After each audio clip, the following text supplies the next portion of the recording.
Okay. Hi, my name is Henry Quillian. I'm at Taylor English Duma with my colleagues in our litigation group. Today on Litigation Fundamentals with Henry Quillian, we'll be covering a discovery dispute related topic. And the topic is one that comes up in many litigations, but there are not so many cases on it because in part it's generally all decided at the trial level and a lot of appeals are not taken on the issue.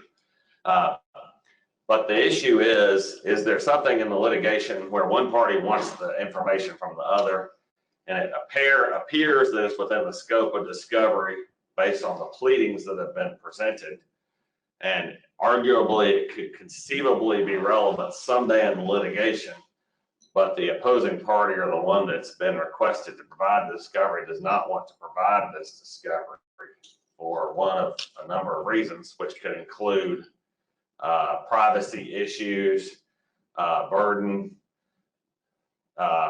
feeling like the other side is getting under their covers with no good reason, or that the claim that's been brought against them is just completely bogus and it's not going to be sustainable. So why provide all the discovery associated with a claim that's never going to see the light of day in a courtroom other than in a motion to dismiss or a motion for summary judgment? And there could be a number of different scenarios in which this come up where the party seeking the discovery has to meet some sort of burden of coming forward or going forward before they can get the discovery that's being resisted by the other party. And in light of the fact that it's come up in a variety of cases in the last couple of months, I thought that would be a topic I could cover today that was very practical and would make sense. So to give you a sort of a listing of the subject matters in which this could occur, the ones I've come up with are where the plaintiff or the party seeking a claim against another, it could be a defendant on a counterclaim, is seeking punitive damages. Would the worldly circumstances of the other party be able to be subject to discovery such that the party that is seeking the punitive damages can get the net worth and other financial information of the other party? Another one would be, and I think my microphone was went down. Another one would be piercing the corporate veil, where the party that's claiming the corporate veil ought to be pierced because of alter ego theory or other commingling of funds, etc.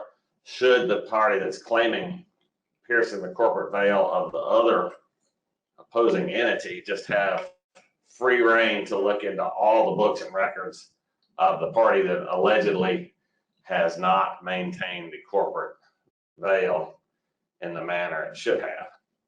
Another one that has come up along the way is whether if you're the defendant and you move to dismiss for lack of personal jurisdiction, what must the plaintiff show in order to get discovery from the defendant on the jurisdictional issue, especially in federal court where discovery is not yet started because an answer hasn't been filed, or in state court now where there's a stay of discovery if a motion to dismiss has been brought.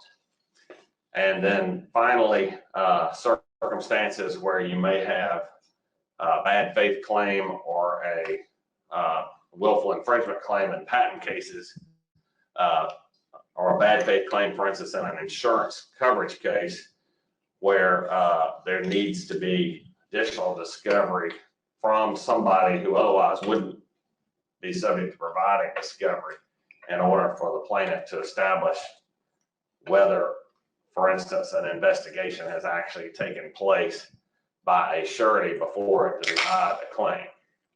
So let's go with the one that's the most prevalent that I've seen, and that is the issue of punitive damages. So under the Tort Reform Act of 1987, if you have a punitive damage claim and can allege the underlying facts and reasons for being able to possibly recover punitive damages, whether it be in a connection with a normal tort claim or whether there's an express right to get it if you can establish, for instance, a RICO claim. You know, what rights does the plaintiff have to go ahead and, as part of their just general discovery, get the net worth information or the financial information of the defendant? And what rights does the defendant have to resist against that in order to not have to open up its books as part of just an everyday discovery, ongoing discovery in the litigation? So, first of all, we'd have to look at the Civil Practice Act and determine, okay, what's the scope of discovery under the Civil Practice Act? Can anybody recite that for me? It's discovery that's within the possession, control of the party against whom discovery is being sought, that's likely to lead to the discovery of relevant or admissible evidence. That's sort of a generally good paraphrase of it. So first of all, there's got to be some hope this evidence could conceivably be admissible down the road, or in turn would clue in an opposing litigant to evidence that would be admissible. Does anybody disagree with that? Okay, it's a basic fundamental premise. So that's pretty broad. And I'll share an example down the road where that's exactly what a judge thought in a case I was opposing discovery in, that it's extremely broad. And then we need to look at means by which, or standards by which a judge might assess the limitation of discovery. And basically that comes under OCGA 911-26C or Federal 26C, but this is OCGA 911-26C regarding protective orders. And it says, upon motion by a party or by a person from whom discovery is sought, or for good cause shown, which is a whole separate thing, the court in which the action is pending may make any order which justice requires to protect a party or a person from annoyance. That would be the entire litigation from the defendant's standpoint, embarrassment, oppression, or undue burden or expense, including one or more of the following. The discovery not be had, that would be where the judge completely shuts down the discovery. The discovery may only be had on specified terms and conditions, including a designation of time or place. That the discovery be had only by a method of discovery other than selected by the party seeking discovery. Maybe have to answer an interrogatory rather than give a deposition. That certain matters be inquired into, or that the scope of discovery be limited on certain matters. That might be the focus, the one that the most relevant to what we've got here. And that discovery be conducted with no one present except the persons designated by the court. That a deposition after being sealed be opened only upon order of the court. And that trade secret or other confidential research, development, and commercial information not be disclosed, or be disclosed only in a designated way. And then the person simultaneously files specified documents or information enclosed in sealed envelopes and to be opened as directed by the court. So there are a number of different angles of attack that a person who is trying to resist discovery could take. And that would be initially by way of an objection to the discovery once receipt of a request for production or an interrogatory or a deposition notice. For instance, a 30B6 deposition notice that requests subject matters to be covered. And then if after a good faith effort has taken place for the parties to resolve the discovery dispute, then a motion for protective order, or alternatively responding to a motion to compel by the opposing party, what do you argue? And I've got an example of that that with respect to the piercing the corporate veil issue, but like I said, we'll start with the punitive damage issue. So let's just do a show of hands. Who would like the other side of litigation to see all of your financial information, If you do not want them to see that, raise your hand. That way I get an active response maybe. And so, and I've never known a defendant who wants to show the plaintiff all their financial information. And if it's an individual person, what sort of rights might be called into play? If all your financial information were to disclose to the other side, including every check you wrote, every credit card you charge you made. Privacy issues. Okay. And what if they asked for it for a long period of time? What would that be? Burdensome. Be a burden, pain in the rear. And so these are elements or concerns that the courts share also. First of all, you have to determine there, with respect to punitive damages, there should be an initial question of, is that ever going to actually come up in this case, or is it just a pipe dream of the plaintiff? And every plaintiff wants to allege punitive damages, right? Scare the defendant, etc. But it may not be a wise thing to do in the first instance, because it might just be considered to be a frivolous asserted claim of damages. For instance, if it's just two people had a little simple car wreck, maybe punitive damages shouldn't be alleged. But there's a case called Ledee, L-E-D-E-E versus DeVoe, D-O-V-O-E, 225 Georgia Appeals 620, 1997, that directly addresses this. And in this case, the plaintiff sued an attorney claiming that the attorney, as a result of a conspiracy, negligence, fraud, and breach of fiduciary duty, failed to handle the plaintiff's slip and fall case correctly. And the case was dismissed for want of prosecution.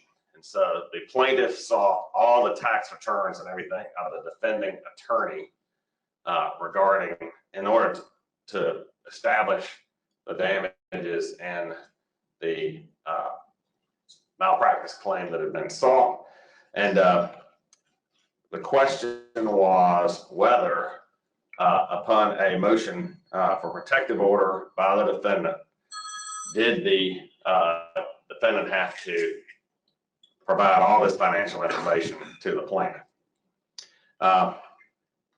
And so the appellant sought reversal of the trial court's order denying motion for protective order and seeking to prevent production of income tax returns and other financial records. So this came up initially on a motion for protective order by the defendant, and the trial court said apparently you have to produce the documents. And what the court said was that, first of all, recognize that it's burdensome on anybody to have to come up with all these financial records, especially for an extended period of time. It also held that there had to be a showing by the plaintiff as an initial matter before such information would be subject to discovery. And essentially it went on to hold that in this particular case, they didn't see any chance of the plaintiff ever coming up with that information to make a showing. And even if there was a showing, it probably wouldn't be enough to get everything they asked for, because they asked for, everything under the sun. So that is a case that could be turned to resist initial discovery on punitive damages, and if the plaintiff can't generate enough facts that would be admissible to establish a motion to compel punitive damage claims for financial information, that can be cited. There's a previous case that may have been the first in this line. It's called Mitzner, M-I-T-Z-N-E-R versus Hyman, H-Y-M-A-N, 175 Georgia Appeals 311, 1985. Does anybody know when the Civil Practice Act went into effect? 66. Okay, 1966. Was it revised thereafter? I'm sure it's been revised many times. Okay. And so this case is an interesting one in that the plaintiff claimed that the defendant, which was like a pawn shop, or some sort of merchant relating to jewelry lost a diamond that was entrusted to the merchant. And they had this theory that the merchant didn't just lose it, they actually stole it and resold it to somebody else. And so the plaintiff wanted all the financial records from, I guess, the time of entrustment of the diamond forward for the merchant in order to try to show that there was some transaction somewhere in there that looked like the sale of the plaintiff's diamond. And in that instance, the court found that the defendant claimed that the plaintiff's claim was just purely conjectural. They had no evidence to support this position that the diamond had actually been stolen and resold as opposed to just lost. And the court found that it would be unusually burdensome to the defendant to produce this information and denied the motion to compel by the plaintiff. In the case you talked about just before that, where the plaintiff had to make a showing and failed to make the showing, what was it the plaintiff would have had to have shown? That punitive damages were reasonably likely, or was it something else that they were required to show? Okay, well, what is the standard for punitive damages? Willful, wanton conduct, reckless disregard for the rights of the defendant. And so basically, I think you would have to do some initial discovery, try to come up with a theory under which punitive damages would ultimately be recoverable, and then try to get some shady conduct by the defendant or admissions or something else, a combination of evidence, all which led to a conclusion that there was fraud or some other, like a RICO case, multiple instances of fraud, something like that, all of which cumulatively together would give rise to a jury question on the issue of whether punitive damages are recoverable. And then once you get past a motion for summary judgment on punitive damages, then you would seek the discovery, and then of course you'd have to go through the proper procedure and the actual trial of presenting the net worth information only after there was a determination that punitive damages should be awarded. Anybody else got any comments on that? Well, you'd also want to see if the limitation on punitive damages applies, because if that applies, then the worth of the person is really going to be relevant. Okay, so that would be in instances of medical malpractice, for instance, Yes. where there's a statutory cap and there's more than enough insurance to cover it, or the part of the defendant just admits, I've got a net worth of more than $250,000 and I could pay the claim if it ever was properly entered against me. Absolutely. So there would be a way a defendant could cut off the relevancy of all that other information, is really what you're saying. yes, and you can utilize a motion for summary judgment on punitive damages above that cap as a method for putting off that discovery. Okay, so I don't know for sure whether the video has heard that. What Mr. Forstner has suggested is that there are ways the defendant can come forward with information that cuts off the relevancy of the additional discovery. David, and for instance, in a medical malpractice case where there's a punitive damage cap and the defendant can show that they can pay the claim no matter what if it gets awarded against them. Do you know whether in running experience whether you have to put up a bond or actual tender money into the court or anything like that? No, you don't have to do any of that. All you have to do is file the motion for summary judgment. It will usually be granted under those circumstances. Punitive damages will be limited to $250,000. What the evidence isn't whether you're able to pay it, it's whether what amount of punitive damages you're going to be liable for is what that financial information is relevant to. So when the punitive damages is limited like that, that information is no longer relevant. Well, so that make sure that it's heard by the video. Mr. Forstner points out that it's not the issue with respect to the discovery of net worth in connection with punitive damages is not related to whether you're liable, but rather the extent and the amount you have to pay in order to punish you to make it hurt, basically. It's not whether you But- have the ability to pay. But what if the jury is deciding between $10 of punitive damages and $250? I mean, they might want to render punitive damages. They're not going to know about this cap, right? So they might want to render punitive damages against somebody that has a $10 million net worth more readily than they would against somebody that has a $100,000 net worth. So It's possible. I just don't know how that works out. Well, the balance with the burdensomeness usually wins out for the defendant. Okay. So burdensome can overcome it. If the hospital itself is the defendant, I guess that would help.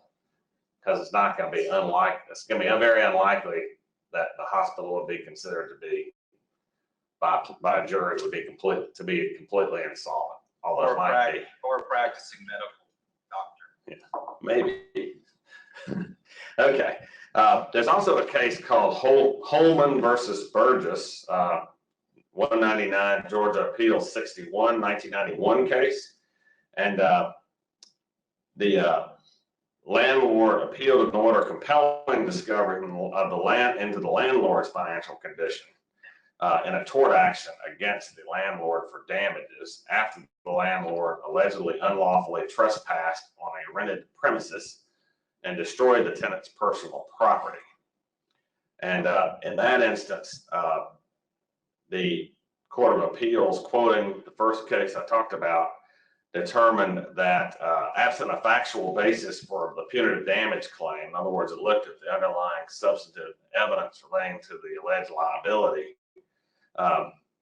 the appellee would not be entitled to the discovery concerning the landlord's personal financial resources. And apparently this is an individual landlord, not a corporation. So the court held that it was manifestly burdensome and oppressive and that the trial court would not be authorized to compel the responses even if such an evidentiary showing had been made. And that even if part, I'm a little worried about that, but nevertheless, this is a case that could be looked at and referenced. So, if you're the plaintiff, what strategies might you use to try to, in addition to what we talked about earlier, to try to get your evidence or get yourself into the realm where you can ask for this information? Might you not bring a punitive damage claim initially and then get the defendant in deposition to deny a bunch of, or fail or refuse to answer some actually relevant financial questions? That might be a way of addressing it. If you're the plaintiff and you don't get it in discovery, what could you do at trial to prove the net worth of the defendant? We had a case where we got the caretaker of the defendant's house, who also had access to his computer, to say that he actually maintenanced the guy's house during the winter when he lived in Palm Beach, and that he had 14 furnaces, and that's why it had to be maintenance. So that would be an indicative of the net worth of the defendant. We actually got that in during the case in chief before we even got to the punitive damage phase, but it was relating to a question that had nothing to do with the net worth of the defendant. It was just like, why did you go there? What did you do when you were there? And the guy said, well, I maintenance the house. Why did you have to maintenance it? Well, I had 14 furnaces. And so not very many poor people have houses with 14 furnaces. So moving on to the next topic, and I think they tie directly together. You have cases where a plaintiff is suing a corporate entity, and the corporate entity is not flush with money. They can tell that, but maybe it's in a family of companies and or owned by a wealthy individual or individuals, and the plaintiff wants to be able to reach the assets under the piercing of the corporate veil theory, and to try to get a declaration by the court or a finding by the jury that the corporate veil, the protection provided by the corporate law against the liability of the shareholders, be pierced. And we had that case, had probably a lot of them over time.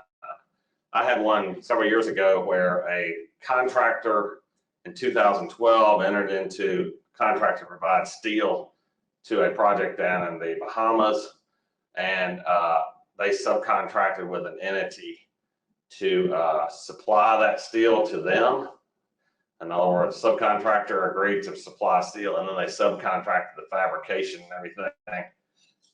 Steel was shipped by the sub to the project, and then the contractor was unable, our client was unable to pay. It didn't pay the subcontractor, and then went out of business. But there was another entity involved, an associated family of companies, and so they tried to pierce the corporate veil of our client subcontractor.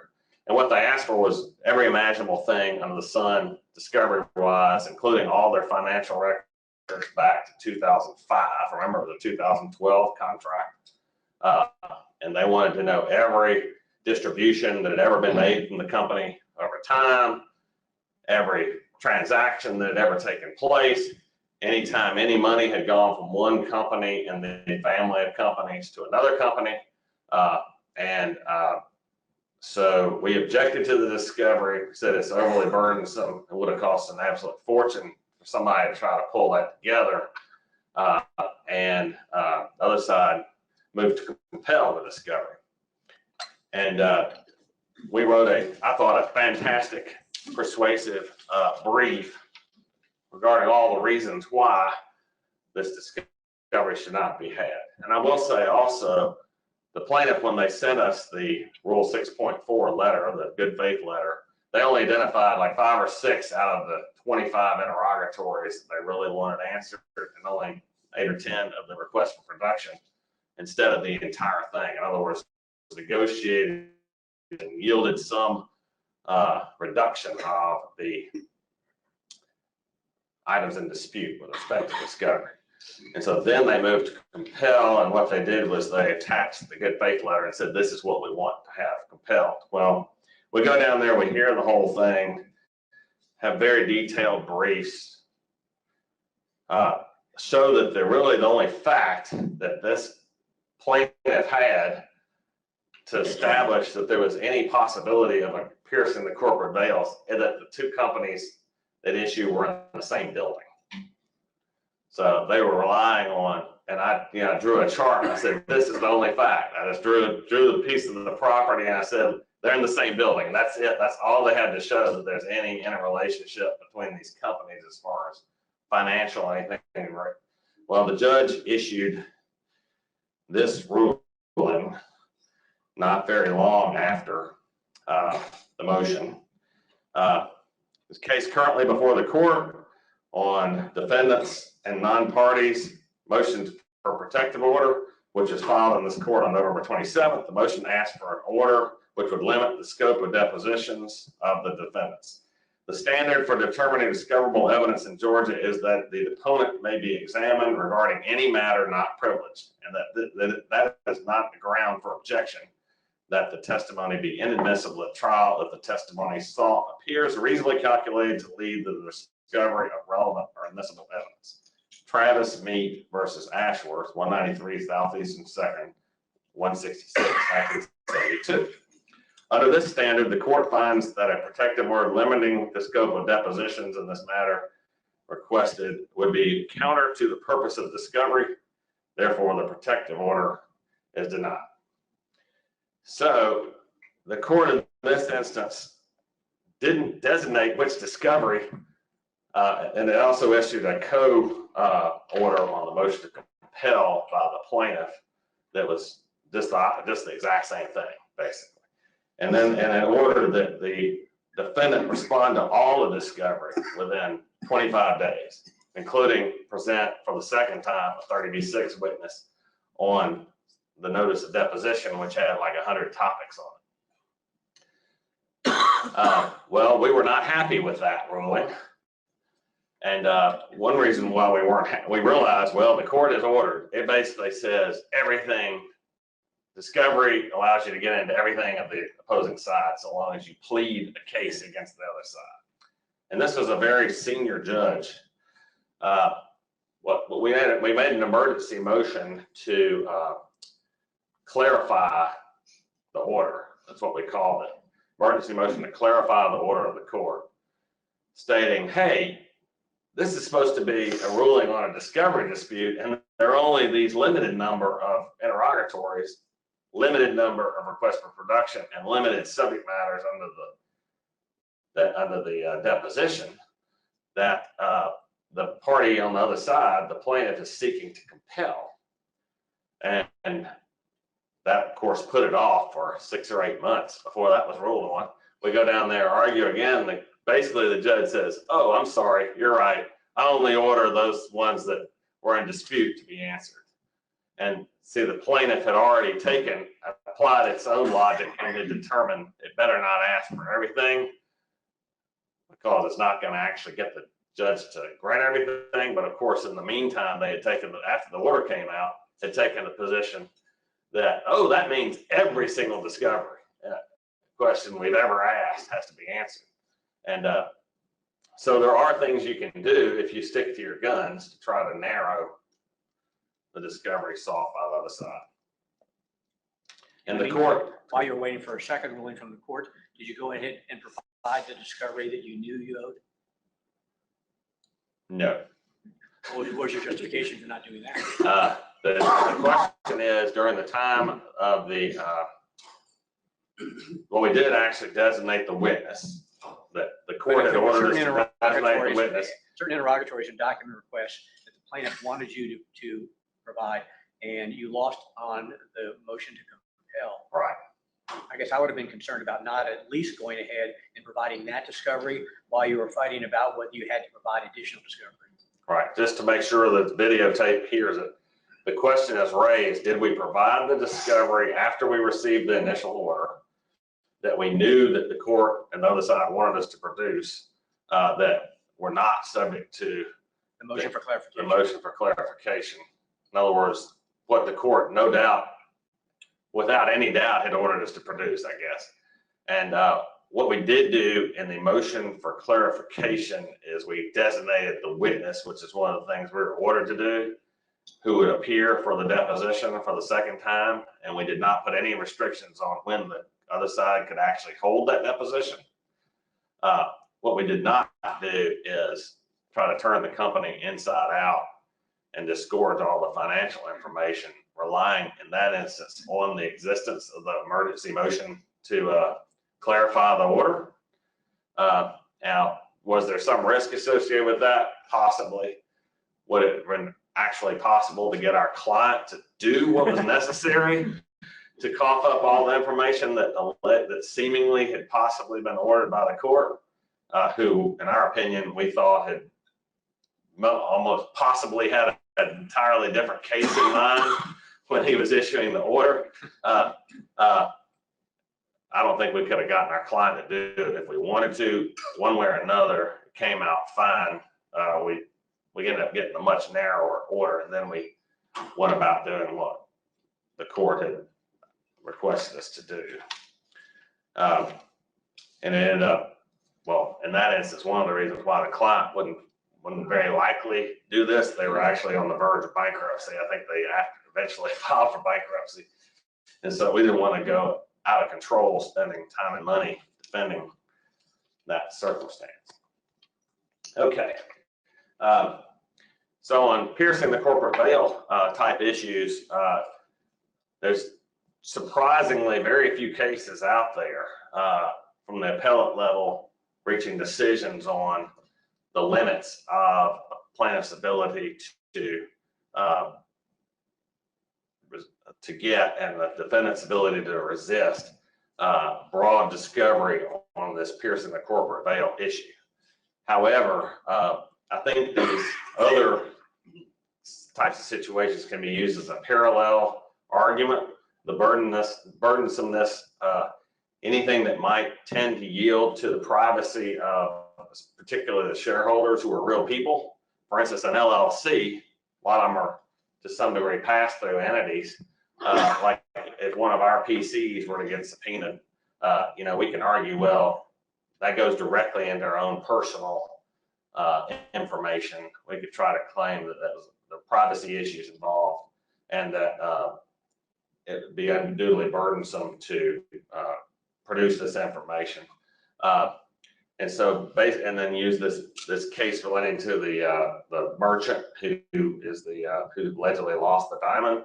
Try to make the other side come up with some evidence that they actually could ultimately succeed on this claim, so it's not just a harassing undertaking by them sending a bunch of discovery. They're trying to get you to settle. I mean, that's what you would argue in part as a defendant. There's some parallel situations, and Harry, I don't know if you found that brief. I printed off the only brief you submitted. I'm not sure I have it here, but we had a case, patent case, where there was an action for declaratory judgment brought by a party in a patent case claiming that the patents were invalid, which my client was seeking to obtain a license on, and that all the activities relating to the attempt to get a license were out in Arizona, and there were negotiation meetings. None of them were in Georgia. This happened to be the plaintiff was in Georgia. And in this instance, it was a huge international corporation, except for my client was actually the British parent company, and there was a United States subsidiary. And so the plaintiffs, the defendant, my client, international company, moved to dismiss. This is in federal court for lack of personal jurisdiction, and also moved to dismiss for lack of subject matter jurisdiction. Plaintiff had just alleged outright there is personal jurisdiction over this European company that is the defendant. And we moved to dismiss, and they sought discovery on jurisdictional issues. What they were desiring to show is that somehow the parent company had so much control over the subsidiary that the subsidiary's activity in the United States, and specifically in Georgia, gave rise to personal jurisdiction over the parent company. We came forward with some declarations from the officers and directors of the parent company saying, hey, these are separate board of directors, separate officers. We don't control the subsidiary in the same manner they're claiming we do. And the court, and we cited a bunch of cases, and basically they say the plaintiff in that instance who wants to get some discovery has to make a factual showing very similar to the circumstance in the punitive damages case, where they have to show some facts, some testimony, some evidence from corporate records or somewhere else that there should be a right to discovery, that the court in its discretion does not have to order jurisdictional discovery. And in order for it to be ordered, remember this is in federal court, it's prior to the commencement of normal discovery, that there has to be a showing that it's just more than mere conjecture of a plaintiff that there should be personal jurisdiction. So that's an instance where you can resist discovery on those grounds and force the other side to come up with facts to support the existence of the reason why there should be discovery. Another one, February 8th, 2018 order by Judge Batten, brought to my attention by Mike Cicero yesterday. It's quite an interesting case. It was a guy that was running for public office somewhere down in southern Atlanta, Peachtree City, and he had decided, his group has decided on a particular URL for his website, and when they went to go get the URL, they found somebody had taken it, and they felt like it was probably the person on the other side of the election who had just grabbed the URL that they intended to use for running their campaign. And this guy's first name is Dar, D-A-R, And guess what and so if the first part of the URL was dar, what do you think the next number was of the URL? 4, the number 4, and then some sort of acronym for Peachtree City, I guess. In any event, so they an action was brought against 5 John Does, claiming that they had violated the Anti-Cyber Squad and Consumer Protection Act. And those John Does obviously were not served because the people didn't know who they were, or the plaintiff didn't know who they were. And a subpoena was sent to GoDaddy in order to get the identification information of the person that actually had registered that URL. And the court went, and so you have an unserved defendant, you have no answers, therefore in federal court, what has not yet happened? Discovery hasn't commenced. You have a subpoena, and so the question is, and then what happened is GoDaddy sent the information regarding the subpoena to the people that had the URL registered. I find this to be fascinating. They came forward as John Doe and filed a motion for protective order on behalf of themselves, yet to be identified, whoever they were, to quash the subpoena.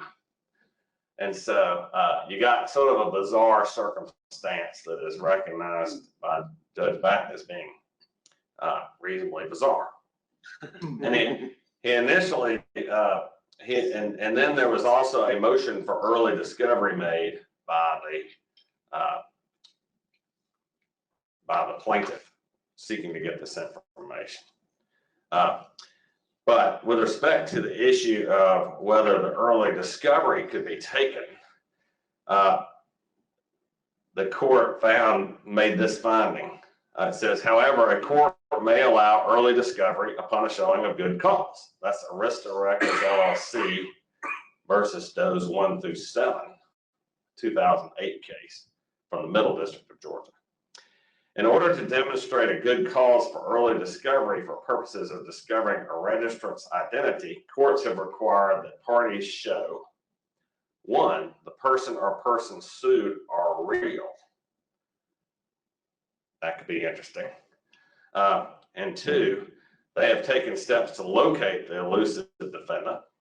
I guess they could do that. And 3, that the trademark claim could survive a motion to dismiss. So an anti-cyber squatting case is sort of dependent upon the existence of an underlying trademark owned by the plaintiff, who is claiming that the trademark is somehow incorporated in the URL and therefore it is wrongfully taken from them.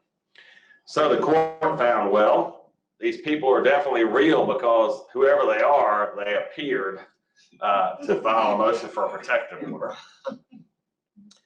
And there was a showing by the plaintiff that they had tried to find the elusive defendant, and they weren't able to find them. So therefore, 2 prongs were met. And then the court went into analysis: would this lawsuit, if it was pursued to the end, survive a motion to dismiss?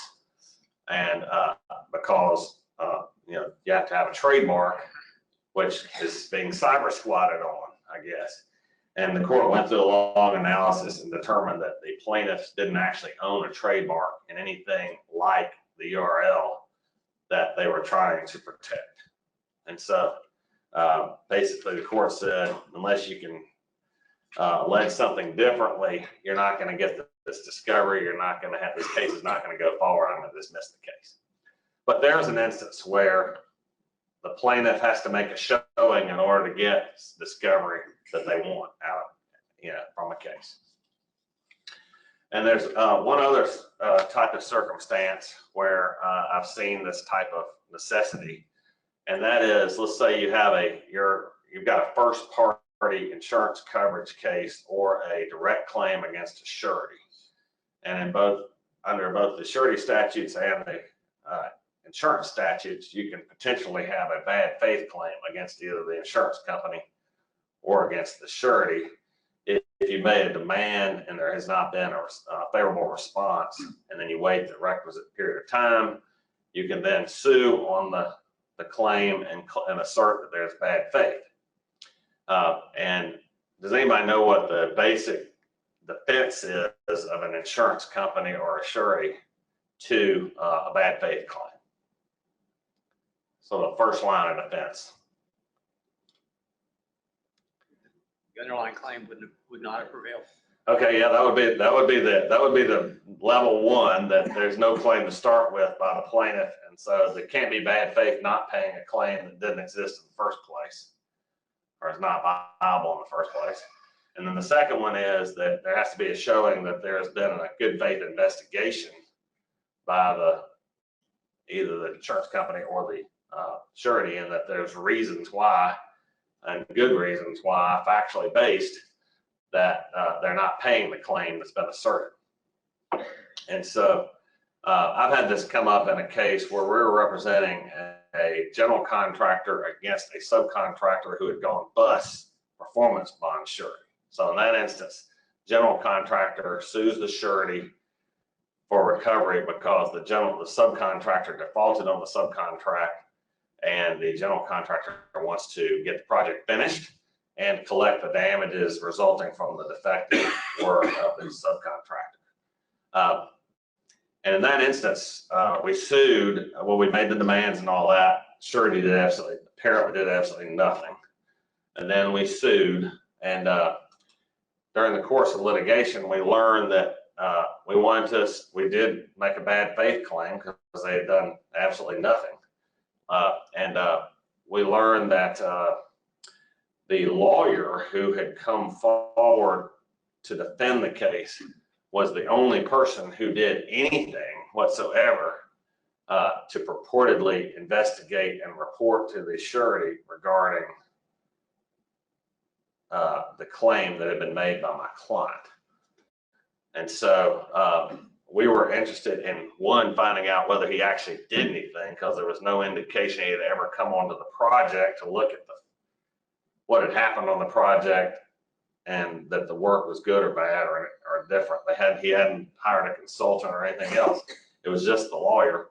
And then two, we felt like if we could get the lawyer disqualified, in other words, he would have to be a witness on the issue of whether the surety should be hit with bad faith or not, that he should be disqualified from being trial counsel because he would be testifying regarding a material matter in the case. And so in order to get that discovery, we noticed the lawyer for deposition. Guess we probably subpoenaed him as a third-party witness, even though he was lawyer for the opposing side. And that, of course, led to a motion for protective order, et cetera. And we were able to show, we were able to get preliminary discovery showing that nobody else, they didn't identify anybody else as a witness who had participated in the investigation. So after a hearing before Jerry Baxter down at Fulton Superior, the deposition of the lawyer was ordered, and the case settled fairly rapidly thereafter. So it worked. But that would be an instance where you had to come forward with some information, and that information can be, well, they didn't identify any other witness, so it must have been the lawyer, because we know the lawyer had written letters to the surety. Does anybody else have any sort of parallel situations to the bad faith situation in an insurance claim? Kobe, do you have one? Yeah, in patent cases, when willful infringement is at issue, Mm-hmm. there can arise situations where there's a waiver of attorney-client privilege. So in a typical patent case, the infringer's intent is not relevant to damages, but the plaintiff can get enhanced damages if they show that the infringer acted willfully. Usually that's shown by that they had notice of the patent before the lawsuit and continued to infringe despite that notice. And often the defendant, in defending against that, will rely on an opinion of counsel. So they'll say an opinion they get at what point in time? Ideally for the defendant soon after learning about the patent. Okay. And that says that the attorneys look through the issue and determine that they do not infringe, and they will actually produce that opinion in discovery in defense of the willfulness allegation. And that production of that opinion then triggers a waiver of the attorney-client privilege over that opinion. So it's a little bit different in that it's not that the plaintiff has a showing that they need to make, but rather it's triggered by the defense proffering that opinion. Although the scope of that waiver, often there are disputes that where the plaintiff may produce evidence that shows, well, not only did the attorney that wrote the opinion give them advice on this issue, there are other attorneys, and we need discovery into what those other attorneys advised the client on that same issue. Or alternatively, the attorney that gave the opinion was the same one who wrote the patent application in the first place, and knew there wasn't coverage. I mean, knew the patent shouldn't have been issued in the first place, for instance. Oh, right. But doesn't there have to be a showing by the plaintiff that the defendant had knowledge of the patent at some point in time? Yeah, that's usually to state a claim for willful infringement. You rely on that. You put that in the complaint. Usually that's, I sent them a demand letter before we filed suit, and they, in response to that letter, they continued infringing. So that's usually how you form a basis for asking for willful damages. Okay, so at least there is a burden of coming forward, establishing the fundamentals, which are we delivered the patent to the defendant. The defendant kept doing what they were doing, making what we claim is covered by the patent and is infringement. So anybody else got any other similar circumstances? Well, I think that covers what I was going to cover today, and thank y'all for being here individually and online. Little disclaimer here, whoever's listening to this out there in the world, we're not providing legal advice. We're just talking about issues that may be relevant to your litigation of a case. Get an attorney if you don't have one. Don't rely on yourself to make your own analysis. And good luck in your resistance or obtaining of discovery. Thank you for coming. Come back next month.